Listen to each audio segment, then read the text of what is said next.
the weirdest thing. I feel like I've been in a coma for about 20 years, and I'm just now waking up. This is the Bob and Jeff Show, starring Bob Lutz. I remember playing some of my best ball when it was freezing outside. Best what ball? Anything that involved the ball, I played it. Jeff Lutz. Again, you played your best ball by yourself? I assume most people do. You've never got your shot blocked playing by yourself. 97.5 and 1240 KFH. It's the ball. Learn it. Know it. Live it. Good afternoon, everybody. It is a Thursday edition, the Bob and Jeff Show on KFH. It's Bob Lutz, it's Jeff Lutz, and it's Max Power. Back All of us. Producing and engineering the show that he so dearly loves. Welcome back to Max. We're ready to roll. Here's what we've got on tap for today. David Ubben, a national football writer for The Athletic, will join us at 2:25. Comedian Charlie Berens, who will be at the Orpheum this weekend, next week, will be our guest at 2:45. We'll make our college and NFL picks coming up at 3:25 today. How about that? Looking forward to it. That's exciting. Good stuff. Welcome Max back, would you? Nah. Really? Nah. He's already complaining about playing Taylor Swift music, so I don't think I have any kind words to mention. Max is fine. We need that attitude. We need that little, chip on the shoulder. Of course. We all have it. So you should be gloating today, right? Oh, I was going to wait for you to mention it. Oh, really? Because yesterday... See, doesn't that feel good? You get to lord that over me. I didn't say anything. I didn't text you. I didn't do anything. I resisted any urge to say to you what caused such great consternation yesterday on this show. Not really. Me talking about baseball. No, not really. And telling you what I felt and what I thought might happen. And by golly, it happened.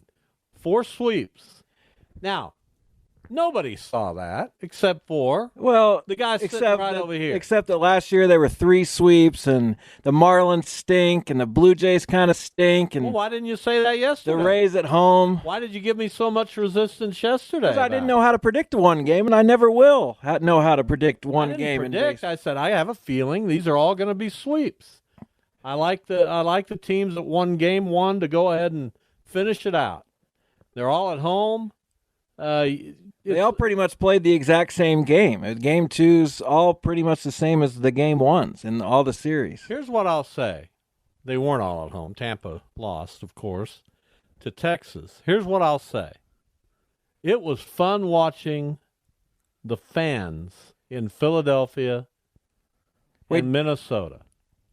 They were wait a minute. Electric. Did you think I said they were all at home? I don't know what you said.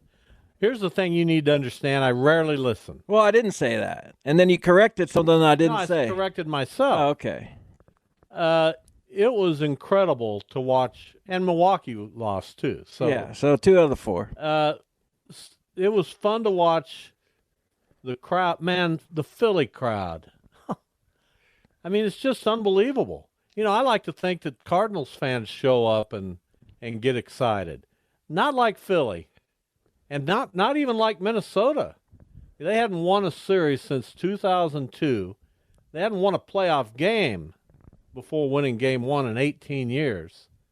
That was fun to watch them celebrate. I'm glad you enjoyed it. You really don't like the Twins. Well, why would I? Do you like the Brewers? Would you have been happy? Can't stand them. All right, so you kind of understand how it works. The Twins.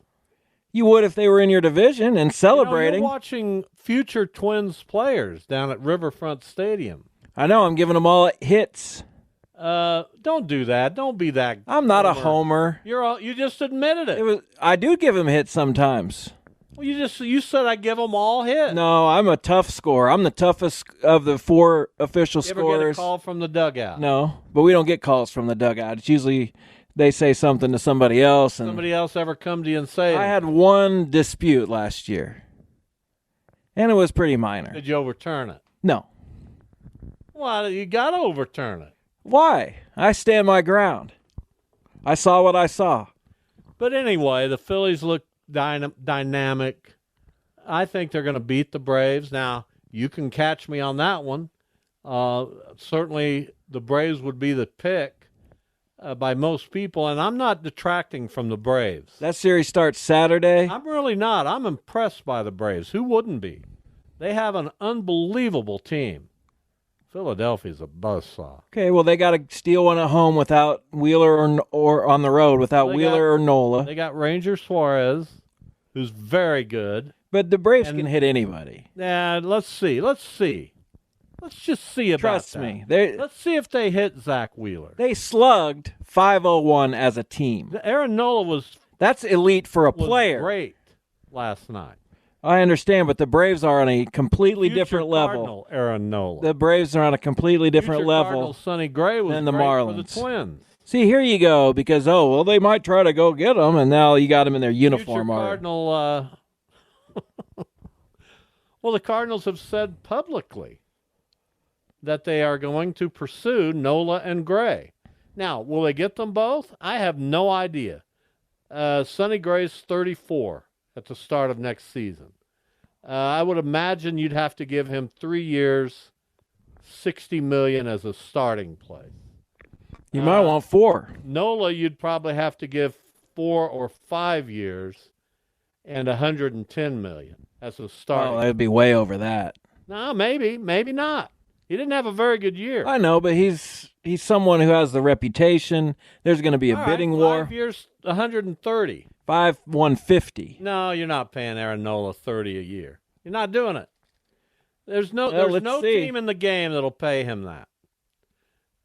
So there you go. There's almost $200 million committed to 2 pitchers. It's a lot.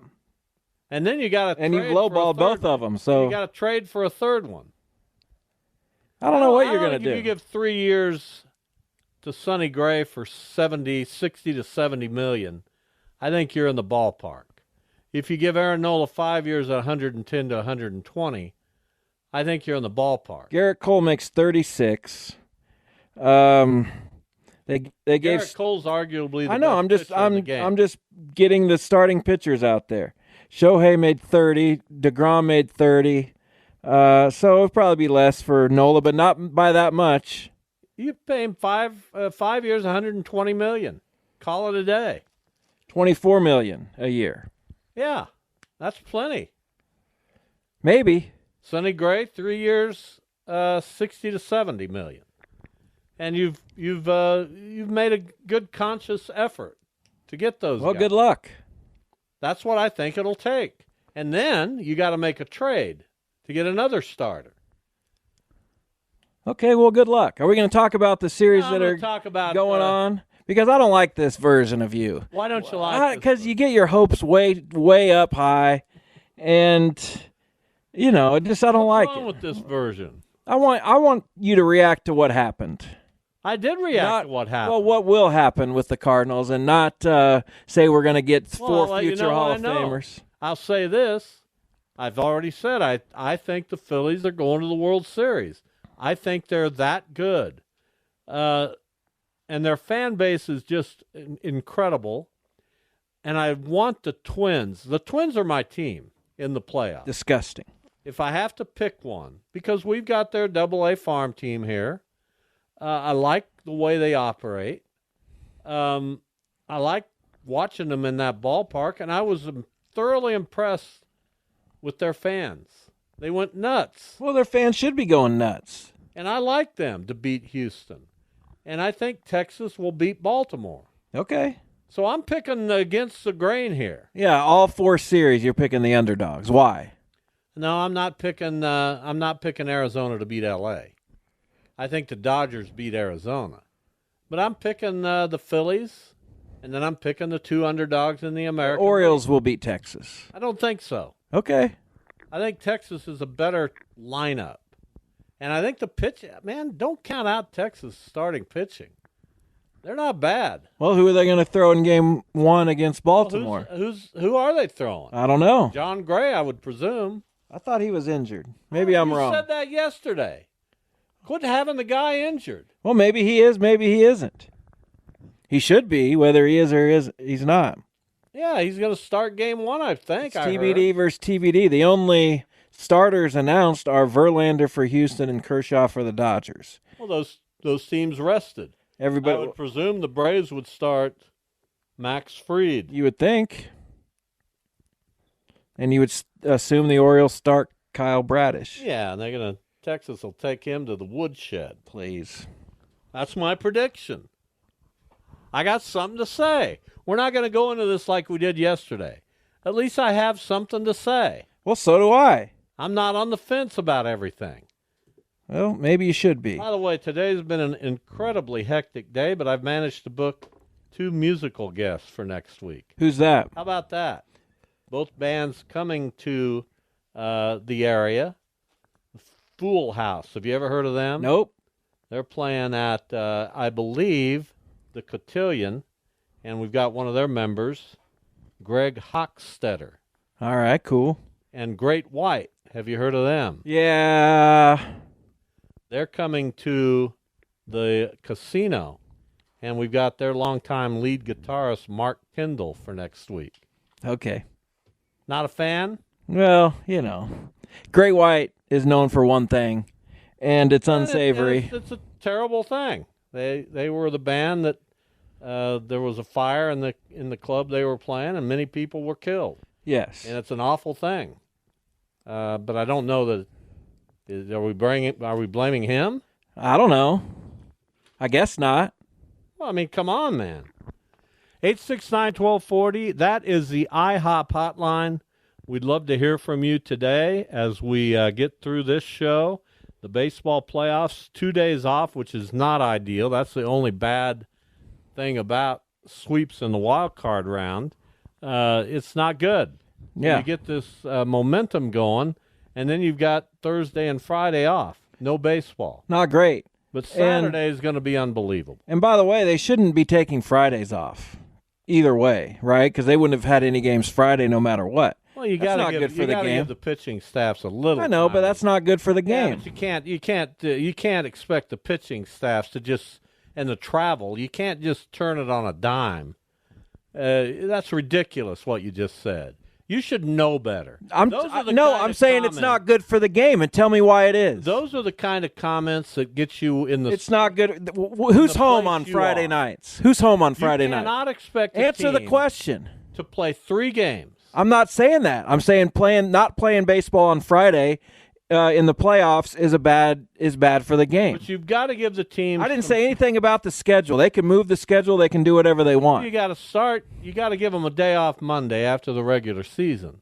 So you play Tuesday, Wednesday, Thursday, the day off Friday, and you play Saturday. Whatever. But tell me who's at home. There's no need to play Tell me who's Friday. at home on Friday. Who cares? Tell me. Answer the question. Here's what Fridays are. Answer the question. I'm not answering any question. Why? I don't understand the question. Kids are home on Fridays. No, they're at high school football games. Really? 9-year-olds are? What do you mean they're at home? Kids are at home. Kids go to football games. No, kids stay at home on Fridays. No, they don't. No yeah, they kid do. in the world. I didn't go to a high school football game until I was in high school. And you didn't I wouldn't stay have been home. caught dead at one. You didn't stay home. Of course I did. You know when I went to high school football games? Every year. Yeah, because you were kind of a loser. I was a loser going to high school Well, football you're games. making me mad right now. I went to high school football games every Friday from the time I can remember. Okay, well, no kids. My heroes growing up in Derby were the Derby High School football and basketball players. Great. Well, no kid You in want me to name Philadelphia. them?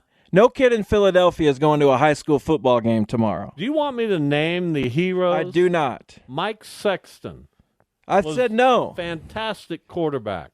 He was followed by Lloyd Brown, another very, very good quarterback at Derby High School. You went to a school with a guy named Lloyd. How old are I didn't you? go to school with him. He was a high school quarterback when I was in grade school. Who is next? Wilbur Martin? What's wrong with Lloyd Brown? Old. Lloyd. Old guy You names. know what? He'd kick your ass if he was here right now. You know what I'd do? Were Gertrude and Phyllis over there cheering? I'd get in a little. Oh, now we're making fun of names. No, we're making fun of age. Why do you make fun of age? Because it's funny. That's why. Ageism is funny. No, old people. That's different. That's ageism. Why do you not like old people? That's not true. No, really. Let's get to the crux. I love old people. No, you don't really. Why don't you like old people? Hey, I'm going to be this guy someday soon. Somebody's making fun of me for being old. I hope not. I hope don't they make are. fun of you. What's the gain by that? Oh, it's just. I got called an old man on Twitter the other day. What is that? Why do people think that's some? Oh, I'll get him. I'm going to call him old. Why does that resonate with people? I don't know. What is that? Explain it to me, because you feel it. What is it? I don't. What do you mean? I feel it. Why would you lash out at somebody for being old? I don't. What good feeling do you get about that? Who was the next quarterback? Humphrey or What's the good feeling you get about that? I don't know. I don't get it. And I really You're don't struggling find it funny. today. I don't find that funny. You are struggling today. No, I'm being as honest as I can be. But you're struggling. I don't understand finding people who are old to be I'm making fun of worthy you. mocking. But I'm making fun of you. I just named fake people. Old people have contributed to society. We've all done our best for the most part, and now we're in a position where we're taking it in some cases a little easier. Here's what you're threatened by, and it plays in a promo. You don't like people getting any money as they get older. What? You don't like Social Security. I didn't never say that. You said I'm it just on saying one of you're our living in promos. your comfortable lifestyle because you never had to pay for anything of significance that costs anything. And here we are out here struggling, again, to make a living and keep our heads above water. It's not my fault you're struggling. That's why. I struggled just as much as anybody. That's why you got teachers who have OnlyFans accounts and people working their side jobs and doing things. Teachers have worked side jobs forever. They shouldn't need to. People have worked side jobs forever. But they I shouldn't didn't need know to. Anybody who didn't work. If you have a full-time job, you should be able to make My a living. dad worked- Full stop. My dad worked 3 or 4 jobs. But he shouldn't need to. What do you mean? Why should he You're need acting to? As if old people didn't. Hell, you guys had it made. You didn't have to do anything. I worked from the time I was 15 years old. Right. Because, we don't care what education you have. You can get on in here. Now we got to go to college. No, I didn't have to go to college to get to where I was. Did you get hired before you graduated? Sure, but I was a wonderkind. Quit saying that. That bugs you. I don't like that word. You know why I say it? It bugs you. Well, I do. That's why. I don't like it. I feel like I worked as hard or even harder, having seen you. I worked at least as hard. You know what? I'm not even going to discredit. I worked harder than you ever worked. Okay. How do you like them apples? And to be told that I don't deserve anything now because you old people never had to work for anything is insulting. I worked my tail off. Tell us again how Chester Warfield did Why are you it. going back to that? You think that's funny? Yeah. Why? Why do you think that's funny? I'm just playing to Max, and I guarantee you Max thinks it's funny. Max doesn't think it's Oh, funny. he absolutely does. Why don't you be like you were with Andrew? How You was didn't I play with to Andrew? Andrew. You were well, as Andrew dull didn't. as Andrew didn't want to be here. Yeah, the two of you, you and Andrew could form a comedy team, and no one would ever show up. That's unfortunate. It was off. The two of you have, you know what? I have a full personality, like a 100% personality. You think so? No question. Okay. Max has a damn good personality. What's you his and Andrew percentage? combined, I couldn't come up with a personality. No offense to Andrew. Tomorrow- He's a wonderful young man. Tomorrow it looks like I'm doing the show solo. Well, good. I gonna don't care. fill it I'll with be at a it- golf I'm tournament. going to fill it with interviews. I'll be at a golf tournament. Okay. I don't care what you do. Well, maybe I won't do the show alone or at all. Well, you better do the show. I got to piece it together. There's no one available No one available. to do a co-hosting Well, gig that's with too me. bad. You don't start looking until the very Well, last. I started all this week. Uh-huh. All right, folks. We need a break. We'll come back and talk some college football. David Ubben from The Athletic is our guest next. We'll see what he thinks of the Big 12 and the state of where we are with college football. David Ubben next.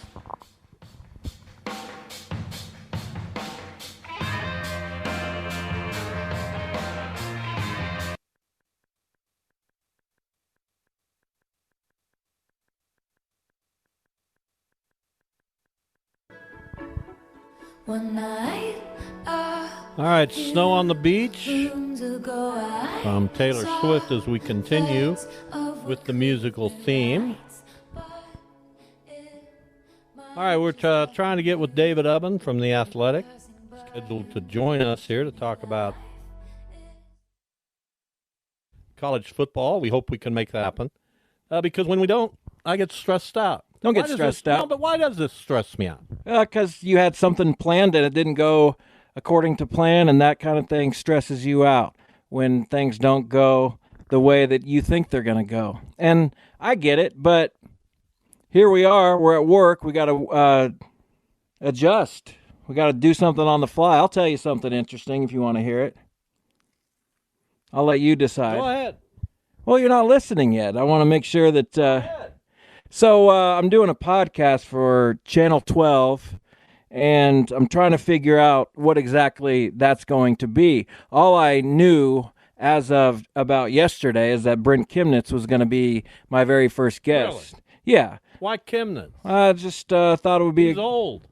Love Brent Kim. He doesn't act old, so that's good. He doesn't act... Do I act old? Anyway. No, answer the question. I'm not going to allow the what you're saying to go on. But not really. Anyway, so I'm lying in bed last night when I have all my best and great ideas, and I'm thinking, what am I going to ask Brent that hasn't been covered a million times? And not that it hasn't necessarily been covered a million times, but I want to go back to those first days of Shocker Baseball when Gene contacts him and gets in touch and building a program, and I'm like, okay, well, that's kind of the origin story. And that I'm like, okay, well, that's the podcast, Origin Stories. So I'll find people, places, things in Wichita, outside of Wichita, and tell those origin stories. Why do you have to be like that? Like, be supportive. What do you mean? You weren't supportive of me when I tried to tell you about high school football. Yeah, because that was an embarrassment, and I think I rescued you from that. This is a good idea. It's a fine idea, but you got to make it sing, man. You got to make it interesting. If we're just going to talk about, the origin of my interest in Derby High School was going to football games. Yeah, exactly. So we've got John Peters from Pizza Hut. What are you talking about? What was the origin of your first beef pizza? Oh, please. You've heard me interview people before. You know how I... Come on. Give me a break. Say something supportive. I dare you. Good job. See, that's not even close. What do you mean? Say something specifically supportive. I like it. Yeah, I know. That's the way. Mm-hmm. Why is that such a struggle for you? That is a great idea on the Origin podcast.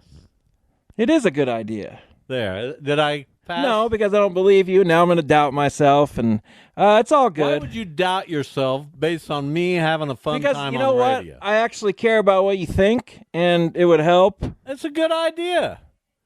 I got to hear it before I'm willing to just say, I'm not one of those who just rubber stamps things.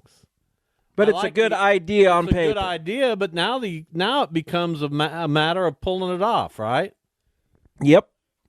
So you got to turn the good ideas into ideas at work. I got to execute. Right. That's all. So you'll execute. When are you going to talk to Brent? Saturday. Where? At KWCH. He's coming in to do it. He said he wanted to do it in person, so yeah. Well, wonderful. I think it'll go well. How long are you allotting for that? Well, 20, 30 minutes. And where are these going to play? I don't know yet. We got to figure out. I mean, we don't have to figure that out. It'll play somewhere. I just don't know where that place is yet. Online, KWCH.com. It'll be like probably. It'll be on the app also, the KWCH12 like Roku app and stuff. Will any of these snippets make it on the air? I don't know, but I'll certainly post a couple Good for you. and build some little written stories around them. That'll be fun. I'm learning some stuff. I'm excited to learn. Who's filming it? Who's I got am. the camera? I do it. You got the camera? Yes. Your phone? No, I control it all. There's a little monitor right next to me. And you know how to do that? I think so. I'm going to go in either tomorrow, or I'm definitely going in tomorrow, but maybe early Saturday to make sure I've got that stuff all down. I've got to record it on a separate piece of software on my computer. It's daunting, but I think I can do it. And if I can't, What do you mean? If you can't, I'll figure it out. Yeah, you're out the door. I don't know about that. Well, I mean, come on, let's Certainly going to make every effort to have a quality product out there. Let's hope you get it figured out, right? Yes. So I wanted to say this. I've got a concept that I'm working on. Okay, let's hear it. Just See, kidding. there you go. Just kidding. So League 42 makes you snore. No. We've got a new initiative. We got several initiatives, but we're more than baseball now. So we've got this new initiative that we call the Passion Project. Right. And I get a lot of. I think it's an interesting name because it makes people curious. It's very simple. The Passion Project. What's the Passion Project? I get that. So we're going to bring in speakers every other Saturday, starting the 21st of October, to talk to our kids specifically about passion, what their passion was as a kid, whether or not it related to their careers or not, what grabbed onto them, what did they latch onto in their early life that they became passionate about. So we're going to bring in people from different walks of life, architects, journalists, artists, musicians, television people, you name it. We're gonna reach out. So the first guest we're gonna have is Wichita State women's tennis coach Colin Foster. He's going to be our first speaker on the 21st of this month. I'm excited about it. I think it's got great potential. Now we got to pull it off. Yeah, I think you'll pull it off. I have no doubts. See how supportive that is? Well, that was. I think you'll pull it off. It wasn't. Oh, that's a fantastic idea. Well, the idea speaks for itself. And you said we got to pull it off, and I believe that you will. Well, I'm very dedicated to it, as I am the Bright Lights Initiative, our after-school tutoring program, our Bats and Badges program, where we're working very closely with law enforcement, first responders, the Wichita Metro Crime Commission, to develop relationships between young kids and law enforcement, and our Full Count initiative with the Credit Union of America and Mid-American Credit Union, where we'll be teaching financial literacy. All of that under the League 42 umbrella. It's pretty you impressive. Didn't even know all that.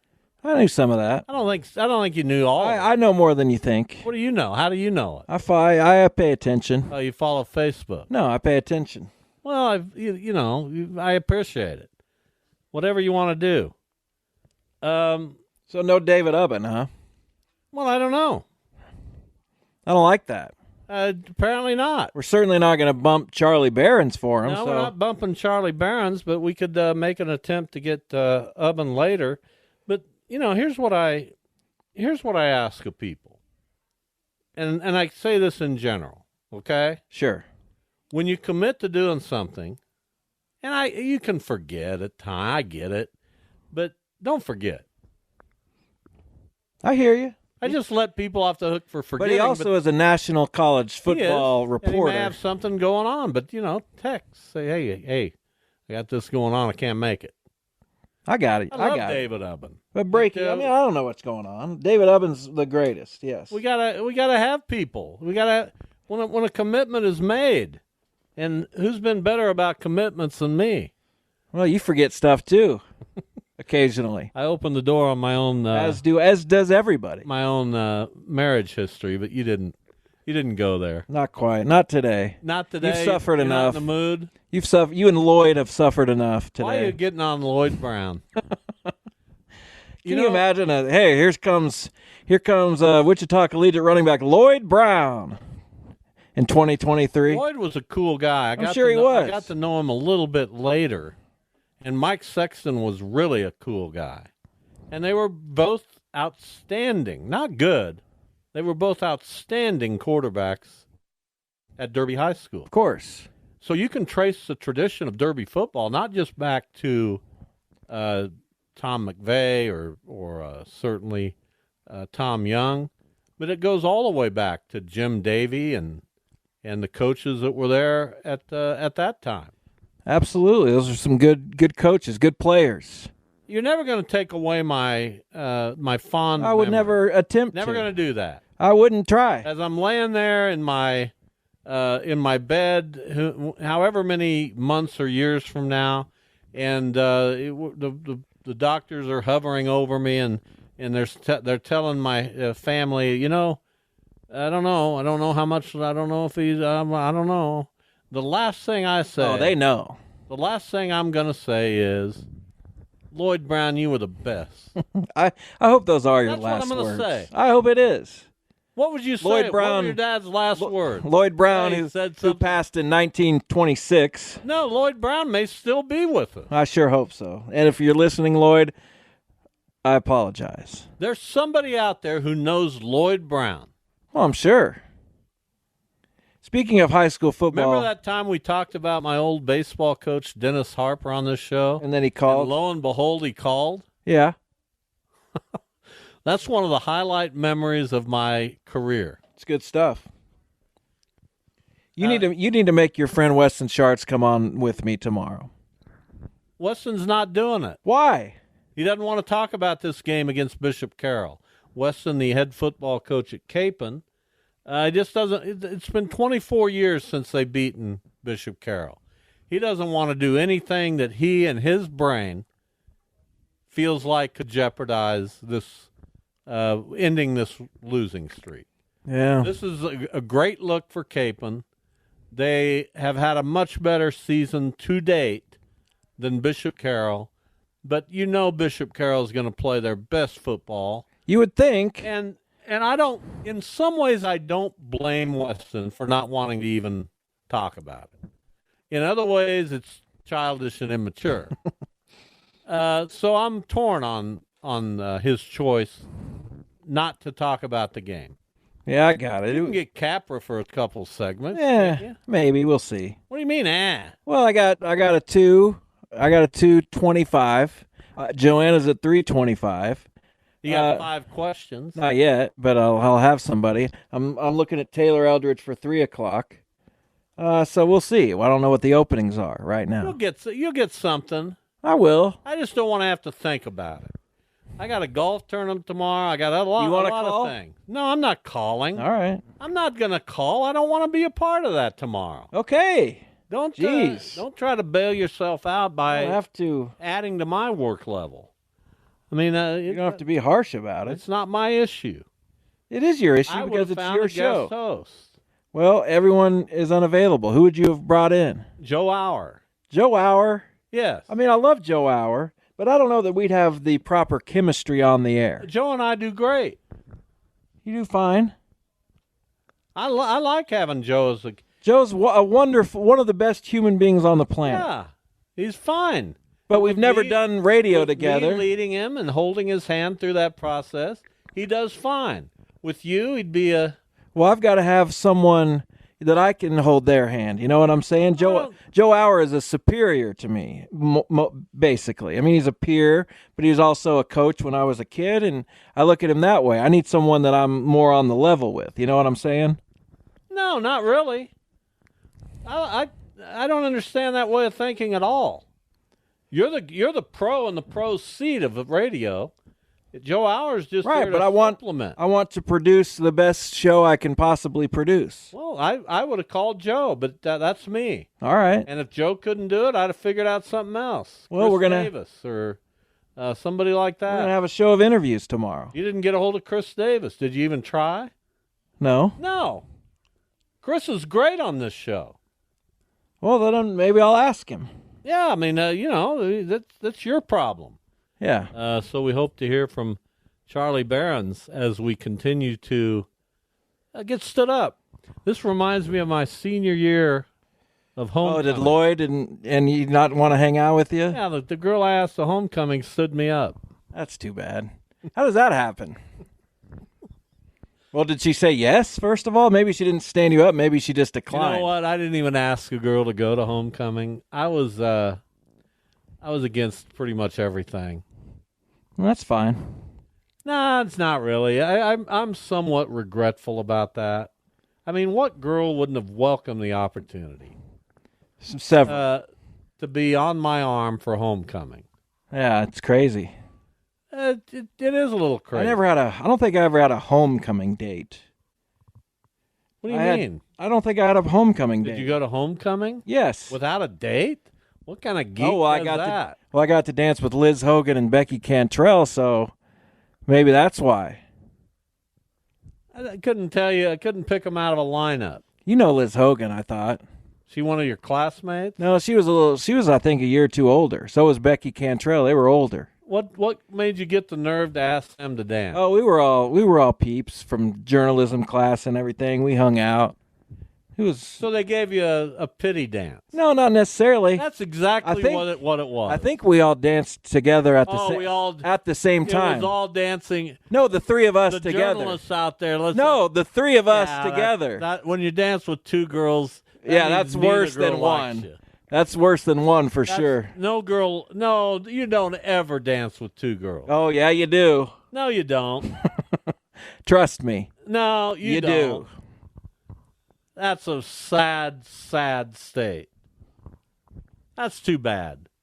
If I danced with a girl, she knew she had my full attention. Well, they did. So, yeah. Too bad. Becky Cantrell still out there? Don't know. Wouldn't know if she walked into the room.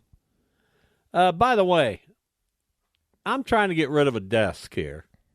And I look at this desk and I think to myself, this desk, I could probably sell it for $200 or $300 if I so chose. Perhaps. If I put it out there on the market.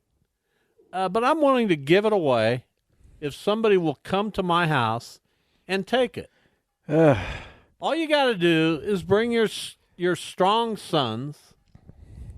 I think not that I'd know what a strong son. Oh, I'm strong. an Adonis.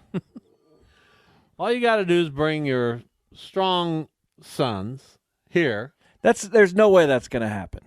Why wouldn't somebody say? Because I don't think anyone really wants to carry this thing out of here. It's impossible. No, it's not. You're going to have to hire a mover. No, it's not impossible. It is. And you know what else I think after... Yeah, I don't care. Okay. We'll talk about it later. We'll talk about my desk later. Right now we've got Charlie Berens on the line. He'll be at the Orpheum next Thursday, the 12th, to perform. Charlie, welcome. Hey, thank you for having me. Sorry I'm a scotch late. That's my bad, and I got to apologize at least 4 times in traditional Midwest fashion. Yeah, we're very touchy about things like that here in the Midwest. But we're just happy to have you on. And looking forward to your performance. You've got such an interesting background. Journalism, you're an author, you're a comedian. How did this all happen? How did this all evolve? Yeah, well, I went into journalism in college, and I had an accent being from Wisconsin, and I got called out for it in a variety of occasions. And then I kind of went around the country doing news. I ended up in Los Angeles doing entertainment news, which, I really wanted to not ever do again. So I started doing stand-up comedy. And then I kind of based this stand-up bit based off my time in local news where people said I said stuff wrong. And instead of changing the things, I just doubled down on them, and that was the basis for the show called the Manitowoc Minute, which was just a news anchor with a very heavy Midwest accent. And that kind of took off, and that changed everything. And then I kept doing those, and then I built a following, started doing more stand-up, and, fast forward, here we are. Yeah, so a lot of your comedy comes from your upbringing, your background in the Midwest, and you just touched on it a little bit, and I know you talk about it in your most recent special. But when did you kind of figure out that not only the things that were said, but the mannerisms, the actions, and that people found that funny? Yeah, I didn't think they would, honestly. First of all, I didn't realize that everyone didn't do that stuff. Until I moved away. And I kind of tested the waters, honestly, before the first Man-Talk Minute with Titanic. Jack Dawson, Leonardo DiCaprio's character in Titanic, he's from Wisconsin. But, he doesn't really sound like it. So I just changed his voice to a very thick Wisconsin accent and changed the audio in the movie clips. And I saw that really take off. And I think that was my first indicator that, okay, there might be something there, Talking with comedian Charlie Berens. Are you okay with the what happened with the Brewers, being that you're a Wisconsinite? I mean, am I okay with it? Emotionally, not really. But thanks for bringing it up. Yeah, that was dumb. That was a dumb way to phrase that, Charlie. Yeah. I mean, we're going to be okay as a society. We'd be a lot better off if that didn't happen. But we'll get through it. Well, I'm a Cardinals fan, so I didn't necessarily feel the pain you're feeling. I knew it. Yeah. Yeah, you did. I could sense that. It was Cardinals or Cubs. I couldn't figure out which, and there it all made sense now. Charlie Berens with us. You're calling this tour the Good Old Fashioned Tour. You'll be in Reading, Pennsylvania tomorrow night, and then you're in Las Vegas on Sunday. So what's the Good Old Fashioned Tour? Why is that the name of this particular tour? Well, have you ever had yourself a good old fashioned? I have, yes. You know what? You have. Okay, then that does it. That's kind of it. In Wisconsin, the big drink is the brandy old fashioned, and it's got a double meaning. And if you got a dirty mind, it's got a third meaning. But that's not really what I was going for. I kind of named it that, and then my buddy brought that up to me after, and I was like, well, already printed the posters, so we're rolling with it.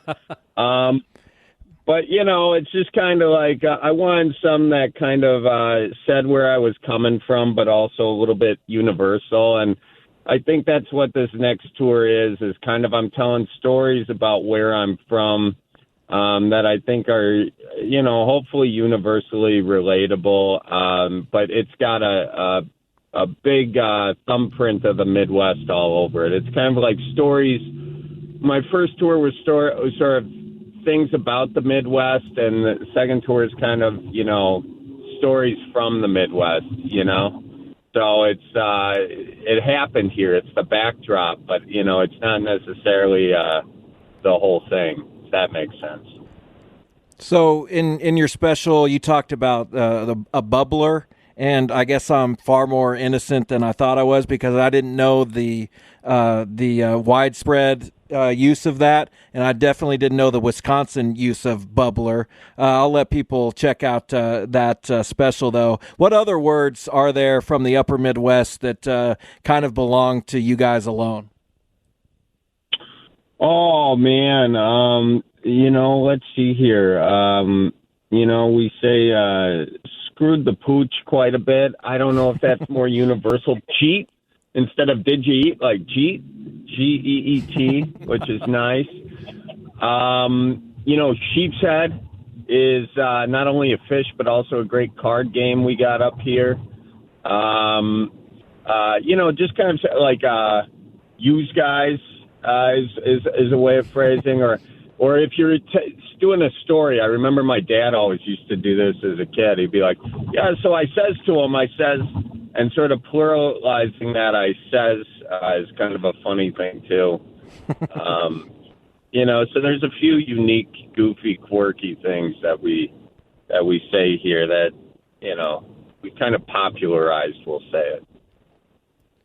Charlie Berens, our guest. He will be performing at the Orpheum Theater here in Wichita next Thursday, October 12th. 2 weeks later, you will be in, I can't say Manitowoc. There you go. And, of course... Haven't you watched Making a Murderer? Yes, sure. And I wanted to ask Charlie about all that and the attention it brought to that town. But how excited are you to perform in that town, in that city? Oh, Manitowoc has a very special place in my heart. I'm not from there. I named my initial video the Manitowoc Minute because there was a guy in the audience from Manitowoc.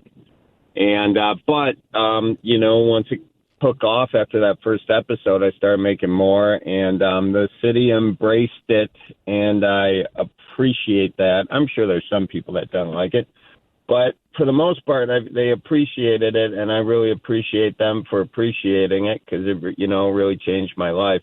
And it's a beautiful town. It really is. Right on the coast of Lake Michigan. If you have enough brandies, it looks like you're on the ocean. It's beautiful. And you mentioned, I'll let Jeff finish the questioning, but you're a journalist. You studied journalism. Both of us are journalism. I was in that profession for more than 4 decades. Do you find journalists to be generally humorous people? Oh, I think so. I mean, it depends kind of on the journalist and the type of journalist, I mean, I think print and radio kind of may lend themselves more to it. When you're doing the broadcast journalism, you kind of have a bit more of a, you're kind of playing a character a little bit, like you're kind of playing that a bit. And or at least that's how news has been traditionally. Kind of you fall into that mold. There's a certain way of talking. There's a certain way of doing things that had become standard. It's a bit of a holdover, I guess, from maybe a earlier generation of news where everything you said was not supposed to have an inflection. It was supposed to be very objective. A lot of that seems to be fading away a bit. But anyway, to answer your question, I think journalists have a good sense of humor. You put all this work into a piece, and then nobody reads it, which was the story for me for a while. So that's got to make you laugh a little bit, at least. Cry. You laugh so you don't cry, I just was curious, Charlie, was Chris Farley an influence of yours at all? He was from Chicago, but I know he had that upper Midwest thing, going to Marquette and doing Tommy Boy. That was set in Wisconsin. And you guys do kind of different styles of comedy, but was he a guy that you followed as a youngster? Oh, sure. Actually, Chris is from Wisconsin. He's from Madison. Okay. He did Second City. And actually, he and my uncle were on the same rugby team. So, wow. Yeah, if you look in his book, my uncle's in that. My Uncle Rufus, Roof Dog. So, anyway, I love Chris Farley. Always have. He does have a very different style of comedy, but I did do Second City largely because of Chris Farley and those guys, and him being a Wisconsin fella, and probably because my uncle knew him, I took to liking him, and he came up in an age when I was developing sort of my early comedy influences and all that. Well, Charlie, we very appreciative of your time. Again, Charlie Berens will be at the Orpheum Theater next Thursday, the 12th. It's heartwarming to me that a Cardinals fan and a Brewers fan can have this conversation. Thank you so much. I almost don't have part of my tongue, so I'm my heart is warmed as well. But I'm going to go try and stitch this up now. I'm going to go throw up. No, just kidding, Charlie. Thank you very much, and best of luck on your tour. Thank you so much. I appreciate you. Watch out for deer now. Thanks. There goes Charlie Berens. again at the Orpheum Theater a week from tonight. We'll be back. We'll talk with David Ubben from The Athletic. Oh, He wow. will join the show next. Bob and Jeff on KFH.